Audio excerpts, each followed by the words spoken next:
జీవి Subba Reddy, vice president, Coromandel international limited.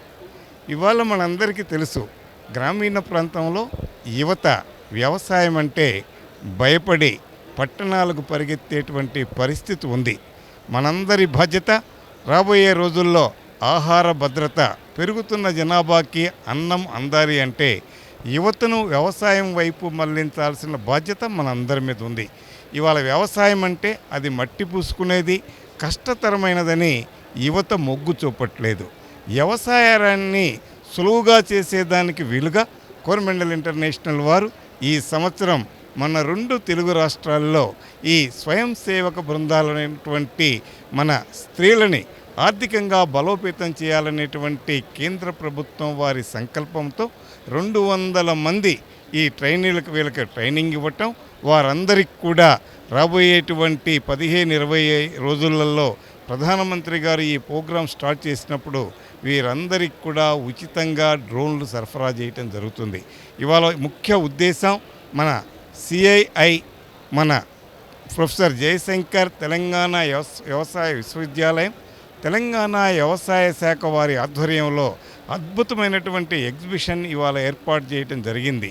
దీని యొక్క ముఖ్య ఉద్దేశం వ్యవసాయంలో రోజుకు వస్తున్నటువంటి ఆధునిక పద్ధతుల్ని రైతులకు తెలియజేసేటట్లు, మెయిన్గా చిన్న సన్నకారు రైతులకి వ్యవసాయంలో వస్తున్నటువంటి ఈ మార్పులను ఉపయోగించుకొని సులభంగా వ్యవసాయాన్ని చేసి ఖర్చు ఏ విధంగా తగ్గించుకోవచ్చు, ఆదాయాన్ని ఎలా పెంచుకోవాలనేటువంటి ఉద్దేశంతో ఈనాడు ఈ ఎగ్జిబిషన్ ఏర్పాటు చేయటం.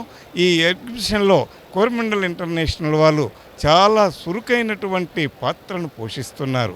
రైతులకు కావాల్సినటువంటి భూసార పరీక్షల్ని న్యూట్రీ క్లినిక్ల ద్వారా చేయటం, అదేవిధంగా నాణ్యమైనటువంటి వ్యవసాయానికి కావలసినటువంటి ఎరువులు, విత్తనాలు, పురుగు మందుల్ని సరసమైన ధరల్లో అందజేసేదానికి కోరమండల్ ఇంటర్నేషనల్ వారు మన 2 తెలుగు రాష్ట్రాల్లో 650కి పైగా మనగ్రోమోర్ సెంటర్లను పెట్టడమే కాకుండా 3200 మంది ప్రైవేట్ డీలర్లని వ్యవసాయానికి సంబంధించినటువంటి వారికి ట్రైనింగ్ ఇవ్వటం.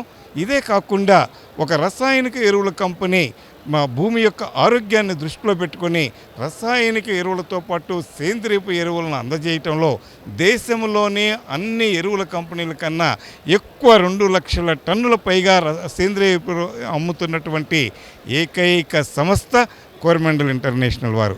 ఇవాళ మనందరి ముందున్నటువంటి సమస్య భూమి యొక్క ఆరోగ్యం. భూమిలో సేంద్రియ కర్బనం 1% నుంచి 0.3% తగ్గింది. మనుషులకి రక్త కణాలు, ఎర్ర రక్త కణాలు, హిమోగ్లోబిన్ ఎంత ముఖ్యమో భూమికి ఈ సేంద్రియ కార్బనం అనేటువంటిది ముఖ్యం. మనందరికీ తెలుసు, ఎర్ర రక్త కణాల యొక్క శాతం 12 నుంచి 14% ఉండాలి. అదే 5%, 4% తెలిపితే మనకు చక్కెర వచ్చి మన గర్భిణీ స్త్రీలు కానీ పిల్లలు కానీ కింద పడిపోతారు. ఇవాళ మన భూమి పరిస్థితి ఆ విధంగా ఉన్నది. దీన్ని దృష్టిలో పెట్టుకొని రైతులకు చేసేటువంటి మనవి, విచ్చలవిడిగా రసాయనిక ఎరువులు వాడకుండా రసాయనిక ఎరువులతో పాటు సేంద్రియ ఎరువులు వాడాలి, భూసారాన్ని పరిరక్షించుకోవాలి, వ్యవసాయంలో ఖర్చులు తగ్గించుకోవాలి, రైతు ఆదాయాన్ని పెంచుకోవాలి. అన్నిటికంటే ముఖ్యం మన గ్రామీణ భారతంలో స్త్రీల యొక్క పాత్ర చాలా కీలకమైనటువంటిది. మనం అనుకుంటాం వ్యవసాయం అంటే రైతే అని కాదు, రైతుతో పాటు రైతు రాణి అయినటువంటి మహిళలు కూడా ఎంతో కష్టపడతారు. వారికి ఆర్థికంగా పరిపుష్టి చేసేందుకు కోరమండల్ ఇంటర్నేషనల్ అన్ని విధాలుగా ప్రయత్నిస్తుంది. Thank you very. Gromor nano DAP ఎక్కడైతే రైతులు వాడారో అది మినుము పంట కానివ్వండి, మొక్కజొన్న కానివ్వండి, కూరగాయలు కానివ్వండి, పత్తి, మిరప, వరి అన్నిట్లో కూడా చాలా బాగుంది. కానీ ఇక్కడ మనం గుర్తుపెట్టుకోవాల్సింది, అచ్చం నానో డిఏపిని వేసే పంటలు పండించలేము. ఇది కొంతవరకు మాత్రమే రసాయనిక ఎరువుల అడుగులు వేసేటువంటి 2 బస్తాలు వాడేటువంటి రైతు డిఏపిని 1 బస్తాకు తగ్గించుకొని పైపాటుగా గ్రోమోర్ నానో డిఏపిని వాడితే నాణ్యత పెరుగుతుంది, కాలుష్యం తగ్గుతుంది, ఖర్చు తగ్గుతుంది, నాణ్యత పెరుగుతుంది.